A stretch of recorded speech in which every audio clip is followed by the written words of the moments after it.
Olá! A jornada de criar uma filha é cheia de desafios, né? E um dos maiores, com certeza, é o mundo das amizades. Como é que a gente pode ajudar nossas filhas a criar laços que fortalecem e, ao mesmo tempo, a se proteger daqueles que machucam? É exatamente sobre isso que a gente vai conversar hoje. Vamos pensar um pouco sobre isso. Por que será que as amizades de infância marcam tanto a gente?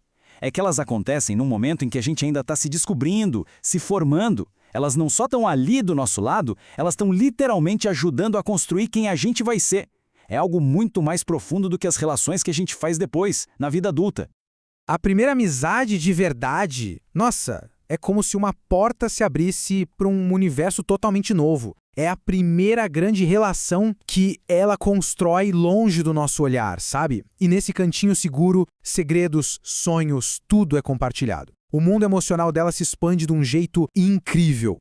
Vamos começar então. Seção 1, primeiros laços, impacto profundo. Aqui a gente vai mergulhar um pouco mais em por que essas primeiras conexões são tão, mas tão importantes no desenvolvimento de uma menina. Uma amiga muitas vezes funciona como um espelho.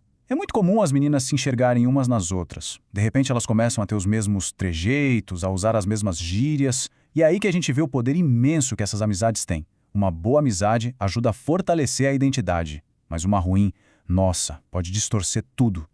E nesse assunto, a regra é bem clara. Qualidade é muito mais importante que quantidade. É 1000 vezes melhor ter uma única amiga de confiança, aquela com quem se pode contar de verdade, do que ter um monte de conhecidas que na hora do aperto não oferecem apoio nenhum. Olha, essa comparação é forte, né? Mas é pra gente parar e pensar. A solidão, a falta de ter com quem desabafar, pode ser tão prejudicial para a saúde quanto o fumar. Isso mostra que cultivar boas amizades não é um luxo, não é um extra, é uma necessidade básica para viver bem.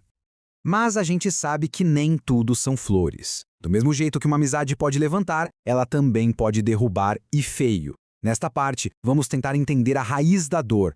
De onde vêm aqueles sentimentos que transformam uma amizade em sofrimento? Geralmente, a dor nas amizades vem de 2 lugares. Primeiro, a inveja, que no fundo é uma admiração que azedou e virou ataque. E do lado dela, a insegurança, aquela vozinha que diz que a gente não é bom o suficiente. O curioso sobre a insegurança é que todo mundo sente. Todas as meninas passam por isso. Entender que isso é universal já é o primeiro passo para transformar esse sentimento em empatia. Ok, agora a gente chega numa parte muito importante. Como é que a gente, de fora, consegue reconhecer os sinais de perigo? Vamos dar uma olhada em alguns tipos de amizade, alguns padrões, que na verdade podem ser bem prejudiciais. Primeiro, tem a rainha do drama. Para ela, tudo é uma crise, tudo é um problema gigantesco e o mundo parece girar em torno dela. Para uma menina mais nova, essa intensidade toda pode até parecer fascinante, mas a verdade é que é uma armadilha. Isso suga toda a energia e atenção e não sobra espaço para uma amizade de verdade com troca. E a vampira de energia é aquela amiga que o assunto é sempre sobre ela e os problemas dela. No começo, ser a confidente pode até fazer sua filha se sentir especial, mas logo fica claro que é uma via de mão única. No fim do dia, ela se sente completamente esgotada, mais como uma terapeuta do que como uma amiga. Aí também tem a amiga problemática. Ela é aquela que convence a outra de que só você pode me salvar, criando uma armadilha de dependência. A salvadora se sente importante, necessária, mas no fundo a relação não é sobre amizade, é sobre a necessidade de consertar o outro. É um ciclo vicioso que precisa ser quebrado. E a amiga descolada, hein? Aquela super rebelde que parece não ter medo de nada. O perigo aqui é que, muitas vezes, a menina mais ingênua acaba entrando em situações de risco, não por maldade, mas por um desejo enorme de pertencer, de ser aceita pelo grupo. É a busca por aceitação, só que no lugar errado. Tem também aquela amizade que é mais uma idolatria, sabe? Uma menina se aproxima da outra não por quem ela é, mas pelo sucesso que ela tem. É uma relação vazia, que não tem como dar certo. No fim das contas, ninguém ganha. Uma se sente usada como um troféu e a outra vive sempre na sombra, se sentindo inferior.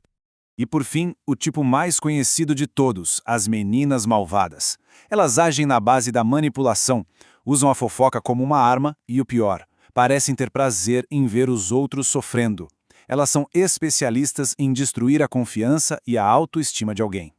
Certo. E quando a situação fica realmente grave, como um caso de bullying, a melhor coisa a fazer é seguir uma escada de ações. Primeiro, fale com a professora. Não resolveu? Procure a direção da escola. Se a direção também não fizer nada, o próximo passo, e isso é importante, com provas, é conversar com os pais da outra garota. E em casos extremos, se alguma lei foi quebrada, não dá para hesitar. É caso de polícia. Ufa! Depois de passar por tantas dinâmicas difíceis, vamos agora focar na luz, nas soluções. Como é que a gente pode, de um jeito prático e positivo, guiar as nossas filhas para que elas construam amizades que as façam florescer? O nosso papel não é de controlar, é de ser um guia, uma bússola. Isso quer dizer estar por perto, mas sem sufocar. Ouvir de verdade, com calma, sem pressa de dar conselho. Fazer aquelas perguntas abertas que ajudam elas a pensarem por conta própria. E talvez o mais importante, ajudá-las a perceber que as melhores amizades se baseiam em valores em comum, em respeito de verdade. Isso leva a gente para um paradoxo bem interessante. Quando a gente dá um passo para trás, mantém uma distância saudável, a gente, na verdade, ganha mais autoridade para aconselhar.